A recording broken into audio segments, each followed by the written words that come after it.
Welcome to the Urban Affairs Program. It's time to get up for Urban Perspectives with your host, Pete Rhodes. Thank you for joining us here on Urban Perspectives. I'm your host, Pete Rhodes.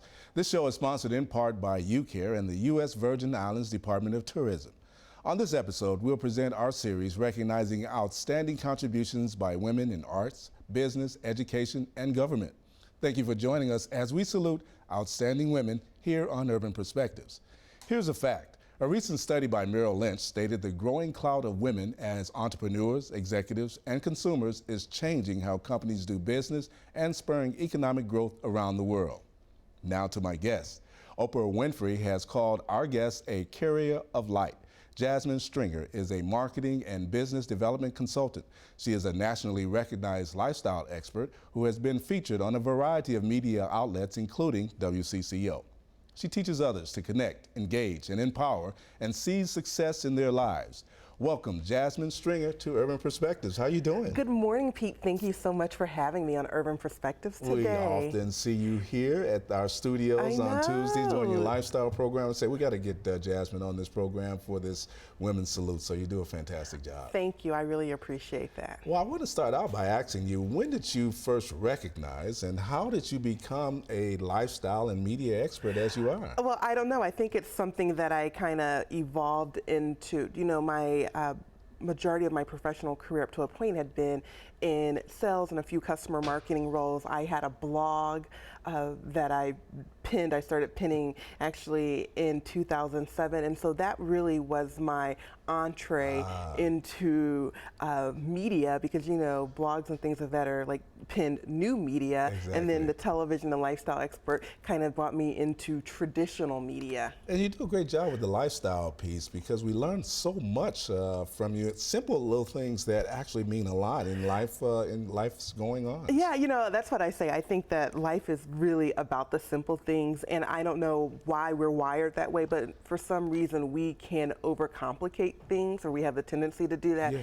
So really that's what I try to do. I try to, you know, make it fun. I try to make it relatable and really engaging to all. Well, speaking of that, that's a great segue, because I wanted to know, what methods do you use to help people identify their goals and get on the track for success? Yeah, you know, I think that is a very popular question and an issue that so many of us tackle. And it's really about coming to a place of understanding of what not only do you want to do, which so many people don't really understand what they want to do, but what excites them. I actually read a post this morning from a guy who was a professor at MCTC, and he said that he'd given his class a project where they needed to talk about a business that they would do that was a passion place. And the girl, you know, she was having economic problems. She dropped out of school, but had come back, and she said she was at home and her cat just kept crawling over her and she couldn't get her work done. And then she said, you know what, gosh, I'm just gonna stop my work and I'm gonna be with my cat. And then that was her business. It was her business idea. And now she's like one of the top 4 pet sitter companies in the Twin Cities. So by just allowing herself I think the exercise of, you know, trying to identify her passion, but allowing herself just to sit and be still. I think, you know, so many times we are so on the go that we really don't even listen to our own mind, and we don't even get in touch with that inner self. I say we're moving from a place of mental mind as opposed to heart mind. I see. Now you were featured and looking fantastic recently in the O magazine. Yeah. How did Oprah Winfrey find Jasmine Stringer? Well, you know, it's the team at O magazine, and I'm not sure how they found me. You know, I know some people there, and I used to tell them, like I told you, I should, you know, come there. And my publicist got a call, which led to an email, and the rest is history, as they like to say. Yeah, you look fantastic there, thank you. That was a lot of fun. I must admit, the team at the Oprah magazine, I'm like, you guys are like probably one of the, not only professionals, but they've got to be one of the hardest working team staffs in the publishing industry for magazines. Speaking of publishing, you now have You had your blog, is it Carpe Diem? Carpe Diem, which is Latin for seize the day, yep. Now you have it as a book. What is this focus? So my book is actually called Seize the Day, How to Carpe Diem Every Single Day.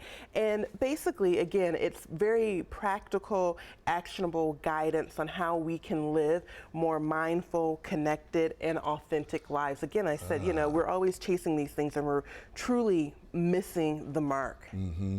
And it's so important. Our pastor just recently said, just being quiet and still allows you to feel your inner self. And you can come up with a lot of different things on what you want to do and how you want to feel. Yeah, actually. I think that we don't realize how much power is in our thoughts. And I remember I was a kid and I used to love the reruns of Good Times, and I would actually have to sneak and watch Good Times because my mom is like, you can't watch that show. I don't want you getting that kind of mentality. And I'm like, well, what are you talking about? You don't want me getting this kind of mentality. But I think now we look at our kids, it's one of my guilty pleasures, The Housewives, and I really have to be mindful of that because our thoughts are so powerful that we need to be conscious of what we are allowing to seep in. I think that I have the ability to discern, but I know I have younger cousins that are teenagers and they might not have the ability that I have to discern. So then they think, oh, shaking it and, owning a weave company is all the things they should do. So well, that's why we think the importance of urban perspectives and showing the amazing stories like yourself and others it's so important to kind of see something different and balance it out. Yeah, I think you guys are doing a wonderful opportunity of exposing our community to so many different people, not only in our community, but around the country and about the world. And exposure is another really key thing for success. Now, in one word, Jasmine, what advice would you give our viewers to help them achieve personal empowerment? You talked about it a little bit, but if you were using one word, what would you say to them? I would say one word would be to think. There it is. Yeah, one word. Because like I said, it's the thought. So think, what do you want? And then once you think about it and allow it to simmer and become, deep inside of you, you'll be able to act. Well, we see you here on Tuesdays on WCCO with your Lifestyles feature. What's next for Jasmine Stringer? So what's next? I am speaking at a bunch of conferences this spring. I'm actually going to be a speaker at the Carlson School's Women's Leadership Conference. I'm going to be speaking at the Bush Connect. I am actually getting married in a few weeks. And then I come back from getting married to working right away. I have a book signing on May 5th at the Barnes & Noble at the Galleria. Let me think, what else? I'll have a book signing April 16th in Atlanta, in case anybody has any family or friends in Atlanta. You are full of things to I have do. an exciting announcement coming in the fall, so I'd encourage everybody to go to my website and subscribe to my mailing list, carpediemwithjasmine.com. So yeah, thanks so much. A lot of great stuff. Thank you so much for being here. Thank you for having me. Jasmine Stringer. Weekly here on Urban Perspectives, we present Shining Stars, highlighting people, places, and events that contribute to the vibrancy of the urban community. Our Shining Star this week is a 5-time Minnesota Music Award recipient for Best Spoken Word, and she has great collaborations with major hip-hop artists locally and nationally, which have earned her respect in the male-dominated industry. Meet our Shining Star, Desdamona. Hi, my name is Desdamona, and I'm a spoken word and hip-hop artist. Music in general has been a part of my life in some way or another. I grew up dancing a lot, and my mother really loved music, and we would be cleaning and dancing on the weekends. It just definitely does something for me emotionally and even spiritually on some level. And so being able to create it, then that's just even amplified even more. Well, the first time I ever wrote a song, I was about 15, but it wasn't until later, until I was in college, that I really started to take it more seriously, and that was around the time when the first Fugees album came out, Blunted on Reality. So Lauryn Hill had been such an influence to me, just hearing her on the record, and it really pushed me and inspired me to write a lot. I think that being a creative person makes you realize your power, and I want that for everybody, for everyone to realize that they have power, because then I think the world changes once we all realize that we have that. I hope to just encourage and inspire young women to keep pushing, and that all of the things that we come up against. You know, there is still sexism, but I feel like all of these things that we come up against really just make us stronger and more powerful, and it gives us more to say, and all of our struggles can lead to something great. It will be so mega, but the alpha will be back again. The horsemen will be marching in, witnessing the reckoning, repenting for all the sin. Let the sirens sing again. If I bring the mothership, the people will be packing in. Red alert, siren sound, what's really going down? Thieves in the temple storm tonight. Everybody run for your life. I'm Desdamona, and you're watching Urban Perspectives. Thanks, Desdamona. Join me next as we go to the islands with Commissioner Beverly Doty of the U.S. Tourism and Virgin Islands. It's all coming up here on Urban Perspectives.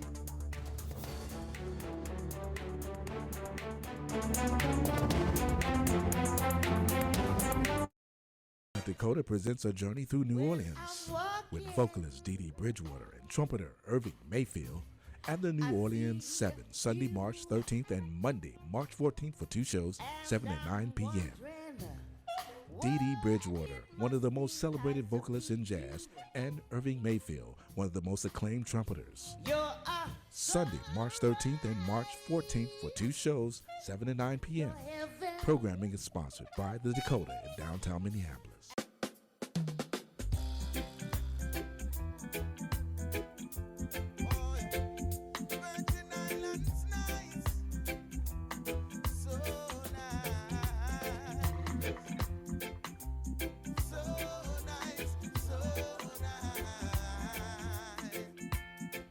Spend a few days in the U.S. Virgin Islands and return with a lifetime of experiences.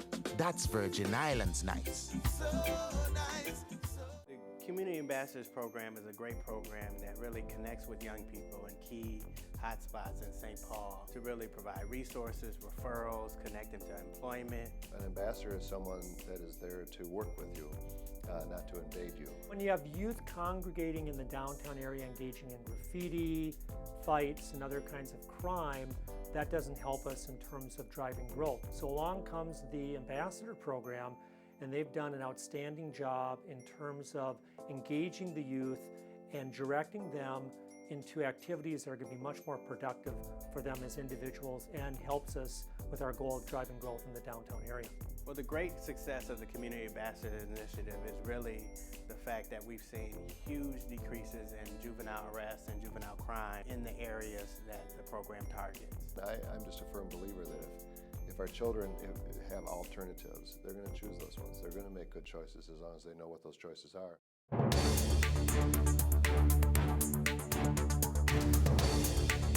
My next guest has over 26 years of hospitality industry expertise. A former president of the Hotel and Tourism Association, she now oversees the Department of Tourism, Advertising, Marketing, and Strategy for the United States Virgin Islands. It was indeed a pleasure to sit with Commissioner Doty for this special interview here on Urban Perspectives. I want to welcome you, Commissioner Doty, to Urban Perspectives again. How are you doing? I'm great. I'm glad to be back here in Minnesota. Well, thank you for taking the time to come from Paradise back to the Twin Cities to talk a little bit about the U.S. Virgin Islands and the fantastic opportunities that we have to visit and do a lot of things there. But I first want to start out with asking you, who inspired you to choose a career in hospitality and later to tourism? Because that's almost a man's rule kind of scenario, and here you are, one of the women who are doing great things for the U.S. Virgin Islands in the tourism department. Well, you know, as a young girl, I drove around with my grandfather when he taxied on the weekends and evenings, and I always thought it was so interesting to meet people from all over the world, and I'd hear their stories, and it inspired me to want a career in hospitality. Initially, you know, I thought about being a teacher. I went to school to be a teacher, and then decided just taking a summer job at a hotel, and I knew that that was the career for me. So from that humble beginnings at the hotel, what was your journey to to get you where you are today as Commissioner of Tourism? Well, I've worked in every aspect of the hotel and tourism industry. I started out as a reservation clerk. I've cleaned rooms. I've worked a restaurant. Wow. I moved up in the hotel to rooms division manager, hotel manager, director of sales and marketing. And then I went on to be the executive director of the Hotel and Tourism Association. Spent 14 years on the private sector side, really being the voice of the hotel industry in the Virgin Islands. And then Governor DeYoung tapped me initially in the former administration to be the Commissioner of Tourism. And it's a cabinet position appointed by the governor with approval by the legislature. And I was extremely humbled by the fact that our new governor asked me to stay on and serve in his administration. So I've now served under Governor DeYoung first and now under Governor Mapp. I had heard that the Governor Mapp, as well as the current governor, Yes. selected you again to be in that position, which means that you are doing a fantastic job for the whole U.S. Virgin Islands and the tourism that the island is now seeing. How much of tourism contributes to the island overall economy? Well, tourism represents 30% of our GDP and $1.3 billion in our economy. So it is really an important sector to the Virgin Islands. And outside of rum, the rum industry, and we have some great rum, I know you do. cruising rum, and also Captain Morgan. Yeah. And rum and tourism go well together. Yes, it does, with a little Coke. Yes. So let me ask you, what makes up, for our audience, tell them what makes up the U.S. Virgin Islands, as well as how do they differ?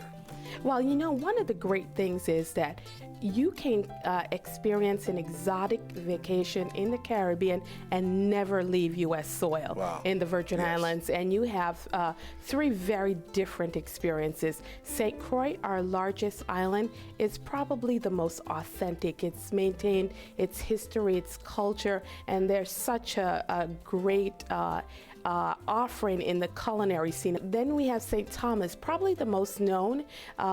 Great shopping, incredible beaches, but you know what? We really encourage people to get to know the history beyond. You know, the French Impressionist Pizarro was born on St. Thomas, and there's so many historic buildings and just great history right in downtown Charlotte Amalie. Yeah. St. John is really a gem. 2/3 of the island is national park. So if you want a little bit of soft adventure, a great hike, ecotourism experience, you know, Trunk Bay is one of only 2 underwater parks in the national park system, and the other one incidentally is on St. Croix. So both of the underwater parks in the national park system are in the Virgin Islands. That's fantastic. Now, so you talked about some of the attractions. You were about to talk a little bit about the dining that was available there for the attraction. What are some of the attractions one could see? Well, we certainly have things to do, festivals, activities, and events. We were speaking a little bit about Dine VI, which is coming up later in the year. Last year we started this culinary event on St. Croix, and now every city has its restaurant week, and you certainly will get the elements of a restaurant week, but this is really an expansion. It's the ability for people to really feel and taste the history, the culture, and how it influences our food. So you'll get street fairs and food truck events and parties in the street along with the prefix menus. Tell us a little bit now about, in the time that we have left in this segment, about the different travel options that are available now for us here in the Twin Cities. Well, it's easier than ever to get to the Virgin Islands. Sun Country has seasonal flights direct from Minneapolis into St. Thomas. Yes. Very easy connections with Delta, also connections with with American Airlines over Miami. So you can, yes, you can leave Minnesota and be on the beach in the evening. You know, you can take that evening stroll at sunset, a beautiful sunset on our beaches in the Virgin Islands. Commissioner Doty, it's such a pleasure always to have you here in the Twin Cities. We got to come down and visit the beautiful U.S. Virgin Islands, and we just want to thank you for being a part of Urban Perspectives. Oh, and thank you for having me. All right. Thank you, Commissioner Doty. We're looking forward to the Urban Retreat there soon. Coming up on Urban Perspectives, we'll meet a marketing specialist who guides and prepares students of color for careers in lucrative marketing industry. Laverne McCartney, Knighton, will join me next here on Urban Perspectives.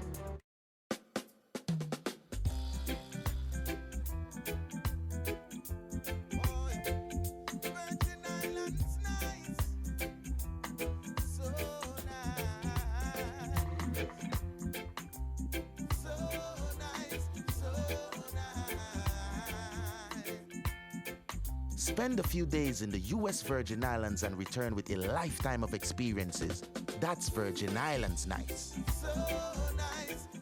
Dakota presents a journey through New Orleans with vocalist Dee Dee Bridgewater and trumpeter Irving Mayfield at the New Orleans 7, Sunday, March 13th and Monday, March 14th for 2 shows, 7 and 9 p.m. Dee Dee Bridgewater, one of the most celebrated vocalists in jazz, and Irving Mayfield, one of the most acclaimed trumpeters. Sunday, March 13th and March 14th for 2 shows, 7 and 9 p.m. Programming is sponsored by the Dakota in downtown Minneapolis. The Twin Cities Mobile Jazz Project launched its first season at the Dakota Jazz Club in downtown Minneapolis. Patterned after jazz legend Billy Taylor's Jazzmobile of Harlem, the Twin Cities Mobile Jazz Project mission is to promote self-expression in a safe and diverse form for all ages and nationalities. This summer, parents and youth are encouraged to join the Twin Cities Mobile Jazz Project Band. For more information, visit the Twin Cities Mobile Jazz Project.org.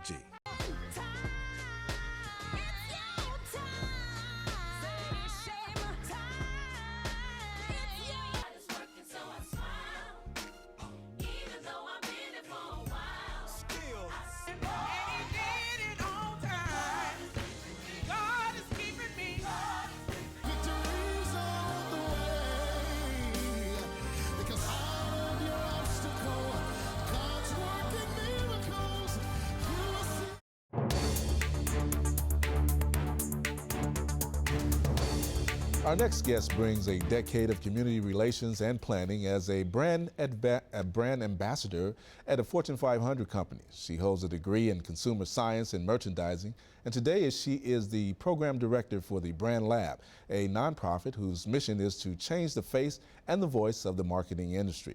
Please welcome Laverne McCartney Knighton to Urban Perspectives. Thank you for having me, Pete. We're really glad to have you. We've been knowing you for such a long time, and know. you've done a fantastic job here, ongoing in our community. So thank you so very much for being here today. I'm so glad to be here. Yeah. It took a while for you to convince me to do this, Yes. but I'm glad I am. It's a great day. Well, you're doing a wonderful work now with this program. What influenced you first to select a career in science and consumer science and merchandising, Laverne? Well, I'm from a small rural town in Texas, and I grew up with a mother and a lot of aunts who loved to sew, and I had a passion for fabrics and loving color, and realized early on at the age of 10 that I could really influence style, and that I really had a natural ability for it. So it was just a natural for me to want to go into that field in college and major in fashion merchandising. It's still something that's just a passion of mine, but I worked in the industry for a while, but certainly loved the idea that I could influence other people's style. Yeah, well, I would say so. You continue to do that now, even Thank today, and representing yourself as well as the community. Gorgeous. In your expert opinion, how is the marketing industry focusing the new economy on the new economy and the power of women in that economy? Well, women have an amazing buying power, and I think the marketing industry is finally realizing that women influence over 80% of household buys, and as a result of that, marketing is turning toward that and giving women authenticity in their marketing and realizing that we want to see brands that really speak to our own authenticity, our own creative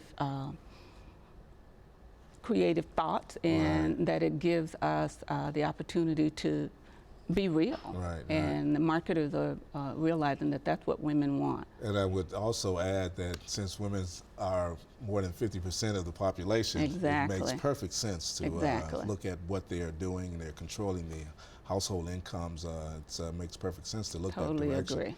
Now, you're a director at the Brand Lab. How does it work, and how is it changing, wanting to change the face and the voice of the marketing community?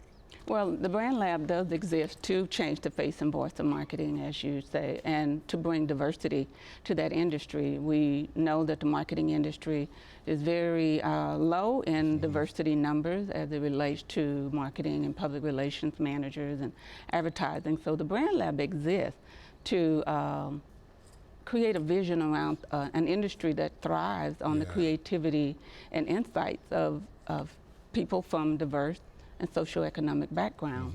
The Brand Lab introduces, guides, and prepares high school students to careers and creative careers in marketing. And we do that by creating opportunity, we create exposure, we create access, and we create equity. Those are the 4 pillars of our program. And what we tend to do is we work with high school classrooms around the Twin Cities to introduce kids to this idea and the concept that the Brand Lab is available for them. I was going to ask, the next question was, how do you select individuals to be a part of that program? And you work with the high schools in doing that. Exactly. We teach a 10-week curriculum in the high school classrooms. We have instructors that go in and partner with high school teachers. And through that process, we're working with 11th and 12th graders primarily. And the students are introduced to marketing options. They're introduced to industry professionals that we bring into the classroom to talk about marketing, branding. They work on a campaign. We take the kids out to the industry by providing them field trips. That's great. And those field trips help them understand more about what the industry has to offer. What do you hope to bring in this with you? Hope to bring the fact that marketing is a viable career option for students of color, that it's a pathway to a career. And we want them to honestly believe that they can see themselves and that their insights and perspectives will be valued. Well, you're doing a fantastic job there, and we want to help where we can, bring them out for a tour. Thank you so much for what you do. Would love to do that. All right, Thank Laverne. you, Pete. Thank you for watching Urban Perspectives. I'd like to thank our sponsors, the U.S. Virgin Islands Department of Tourism, UCARE, and you for getting up with Urban Perspectives. You can visit our website at urbanperspectives.tv for information on our guests and for links to previous broadcasts. Like us as well and post your comments on our Facebook page. Remember, there are so many amazing people and positive stories in our city. You can watch for them right here on Urban Perspectives. And I'm your host, Pete Rhodes. I'll join you next week.